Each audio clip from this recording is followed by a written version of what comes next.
Everyone, কেমন আছো তোমরা সবাই? চলে এসেছি আবারও একটা নতুন ব্লগ নিয়ে। হ্যাঁ, এটা একটা অন্য রকমের ব্লগ। আর এই যে দেখতে পাচ্ছ আমার হাতে, এটা হচ্ছে একটা আলু। এর গোড়াটা থাকে মাটির নিচে, ঝোড়া আলু, বা আমাদের এখানেতে মাটির নিচের আলুও বলা হয়।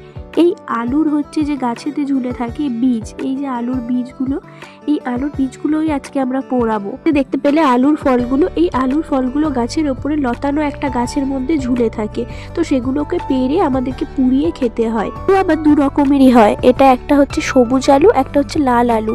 এই যে লাল আলু গাটা খুঁটালে লাল অংশটা বেরিয়ে পড়ে, সেটাকে আমরা খাই না, কারণ সেটা খুব খেতে তেতো হয়। আর যেটা হচ্ছে সবুজ অংশ, যার গাটা খুঁটালে সবুজ অংশ বেরিয়ে আসে, সেই আলুটা খেতে বেশ ভালো হয়, মিষ্টি মিষ্টি খেতে হয়, পুরো একদম আলুর মতোই খেতে হয়।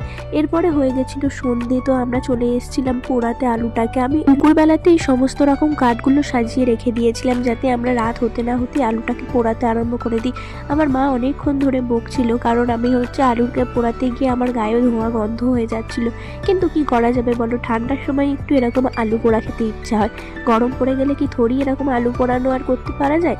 এরপরে অনেকক্ষণ ধরে আমি চেষ্টা করছিলাম কাঠটাকে জ্বালানোর, কিন্তু কাঠটা জ্বলছিল না। তো আমার কাকিও এসে বসে পড়েছিল আগুনের কাছে। যেহেতু ঠান্ডা কাল, সবকিছু সেতিয়ে যাওয়ার কারণে কাঠটা ঝরতে অনেকটা সময় লেগেছিল। আর দেখতে পাচ্ছ এই যে পাতাগুলো, এই পাতাগুলো আমার কাকির উনুনের পাড় থেকে নেওয়া।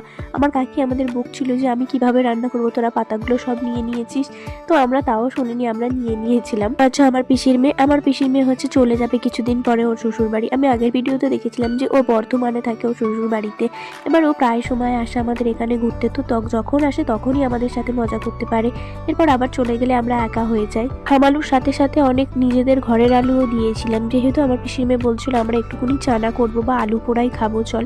তো আমরা নিয়ে গিয়েছিলাম আলুগুলো। আমি ঘরে চলে গিয়েছিলাম একটা চামচ আনতে, যেহেতু এই আলুগুলো উনুনের মধ্যে সোজাসুজি ফেলে দিলে পুড়বে না কোনো মতেই, তাই জন্য আমি চামচ দিয়ে একটু ফুটো করে দিচ্ছিলাম, যাতে আলুগুলোর ভেতরে আগুনটা যায় ও আলুগুলো ভালোভাবে পুড়ে যায়। তো নিজেদের বাড়ি থেকে, একার বাড়ি থেকে আমি আলুগুলো দিইনি, আমার কাকিমা দিয়েছিল, আমার পিসির মেয়ে দিয়েছিল, সবাই মিলে দিয়ে এই আলুগুলো পোড়ানো হয়েছিল।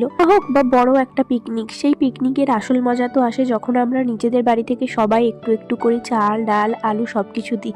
ঠিক এখানেই তেমন, আমাদের আলু পোড়ার পিকনিক হয়েছে তো কি হয়েছে, সেখানে সবার বাড়ি থেকে একটু একটু করে দেওয়াটাই হচ্ছে আসল পিকনিকের মজা। এটা খুব ভালোভাবে জ্বলে উঠেছিল, কারণ এতে আমার কাকি বাড়ি চলে গিয়েছিল। আমার কাকি বাড়ি চলে যাওয়ার কারণে আমার কাকির সমস্ত যে পাতাগুলো উনুন পাড়ে পড়েছিল, সেই পাতাগুলো সব নিয়ে আমরা ধরিয়ে দিয়েছিলাম। এই জন্য আগুনটা খুব ভালোভাবে জ্বলছিল।